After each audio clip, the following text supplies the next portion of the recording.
నేను మీ శంకర్ మాట్లాడుతూ ఉండేది. ఈ పొద్దు ఏం మాట్లాడుతూ ఉన్నానంటే కన్నా జల్లికట్టు గురించి మాట్లాడదాము. జల్లికట్టు వచ్చి చేసే వాళ్ళకి చాలా నేను రుణపడి ఉంటాను.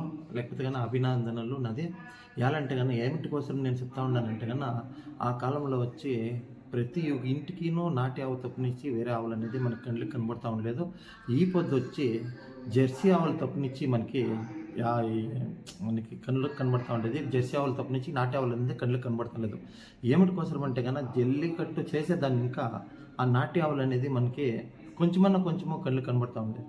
మీరు అది జల్లికట్టు చేయకుండా ఉంటే కన్నా అది అనేది శుద్రారం అనేది మన కళ్ళకి అనేది కనబడకుండా పోయింది. దాన్ని ఇంకా నేనేం చెప్పేదంటే కన్నా మీకు ఈ శతకోటి నమస్కారాలు. దీన్ని ఇంకా నేను చెప్పేది ఏమంటే కన్నా ప్రతి ఒక్క ఇంట్లోనూ ప్రతి ఒక్క దీంట్లోనూ నాటి ఆవు అనేది ఒకటి పెంచండా. అది ఉంటేనే మనము జల్లికట్టు చేసేకి అయ్యేది. లేకపోతే కన్నా మనం ఆ జెర్సీ ఆవులు పెట్టుకొని జల్లికట్టు అనేది చేసేకి అయ్యలేదు.